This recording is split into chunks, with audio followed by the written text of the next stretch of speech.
Sexta-feira, sexta-feira. Vamos falar. Decidi agora, sempre que eu puder, entre uma cirurgia e outra, eu faço uma livezinha. Desde que não atrase a rotina, né? Desde que não atrapalhe o processo, o andamento das cirurgias.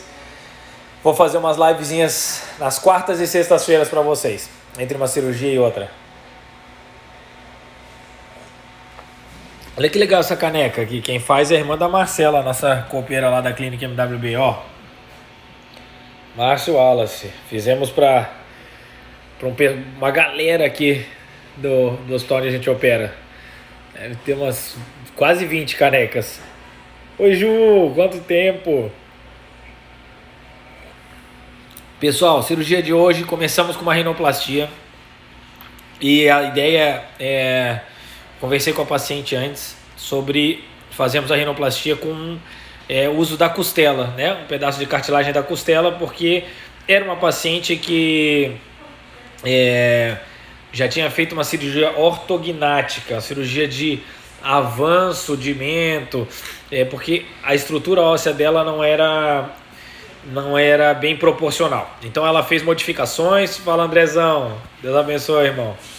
E aí ela ficou com algumas ainda coisas no nariz que ela queria melhorar. Então ela tinha um nariz que era bolotudinho, com o dorso um pouquinho baixo. Ela ficou com uma marca forte aqui, né, na transição entre o dorso e a ponta do nariz. E ela queria melhorar. A gente conversou muito, porque quando o dorso é baixo, né, olha só, quando isso aqui é baixo em relação à ponta do nariz, a gente precisa levantar muitas vezes o dorso. E para isso eu preciso de material. Para ter certeza do quanto ela tem de cartilagem no septo nasal para a gente utilizar, só depois que a gente acessa o septo nasal na cirurgia. Então eu conversei com ela, a gente combinou que faríamos a rinoplastia, que talvez precisasse da cartilagem da costela, talvez precisasse de cartilagem da orelha.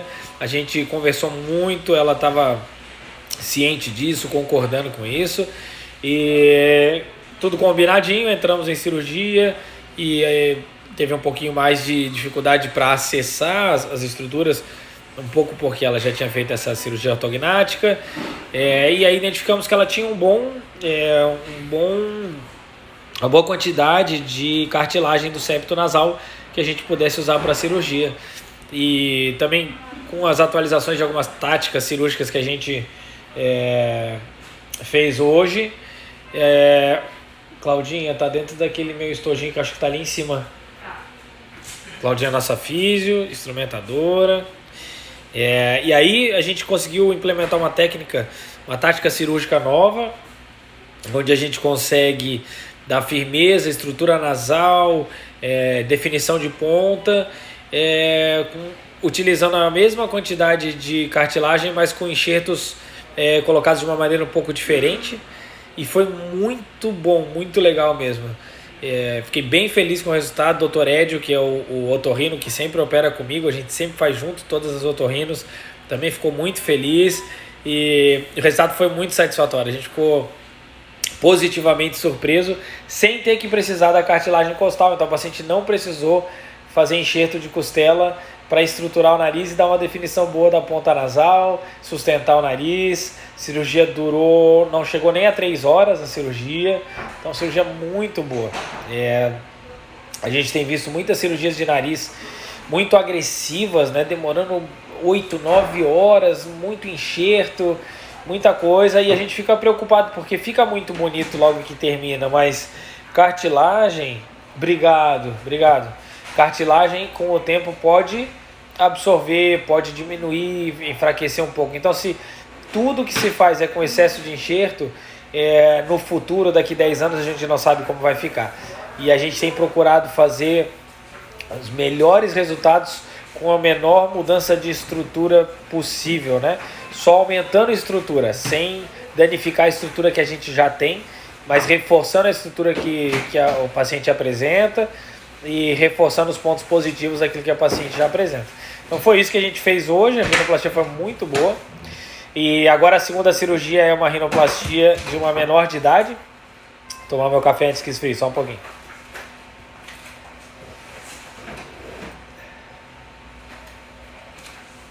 Convida a gente aí, ó. Bota aqui, eu tenho um aviãozinho, gente. Ó, manda um aviãozinho para as pessoas entrarem na live. Na hora do almoço, tá aí sem fazer nada, almoçando, comendo salada. Todo mundo vai comer salada. Hoje eu trouxe meu almoço para esquentar. E a segunda cirurgia vai ser uma rinoplastia também de uma paciente jovem, tem 17 anos. O pai e a mãe têm que autorizar para que a paciente possa fazer a cirurgia. E quando que a gente faz cirurgia em menor de idade? Primeiro, que os pais ou os responsáveis legais precisam autorizar.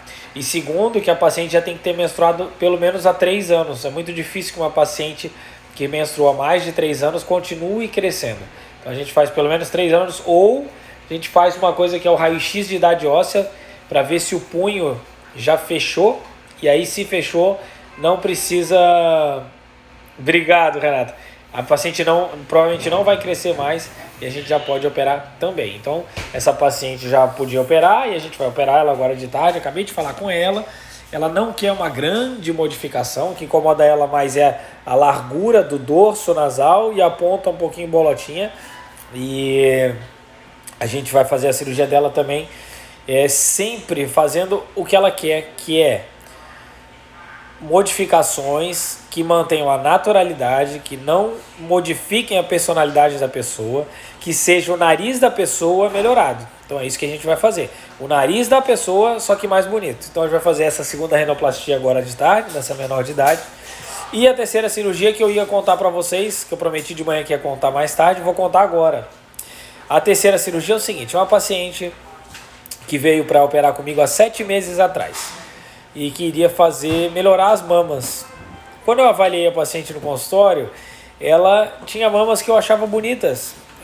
Falei, olha, você, para a idade que você está, suas mamas estão super bonitas, eu acho que não vale a pena fazer uma mastopexia para subir sua mama, te dar a cicatriz de uma mastopexia, de uma mama que está bonita, está adequada para a sua idade.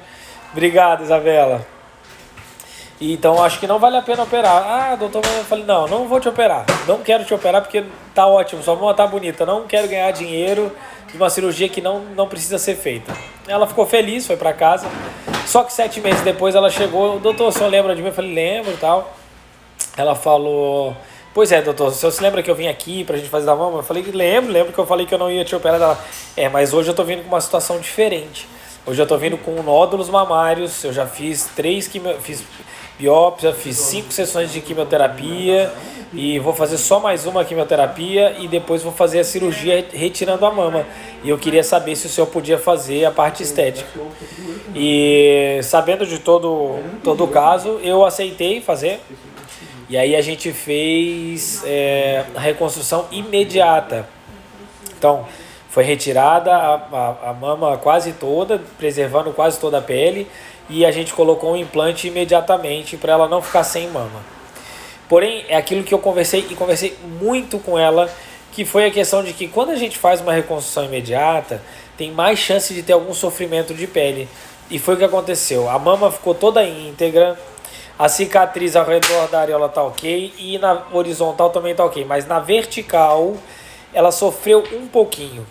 Foram poucos pontos que sofreram. Só que no caso dela, ela quase não tem tecido mamário abaixo da pele, porque foi retirada praticamente a mama toda. E nesses 3 pontinhos que abriram, abriu o suficiente para a gente conseguir ver o implante debaixo da pele. Sendo que a gente colocou o implante, a prótese mamária, debaixo do músculo.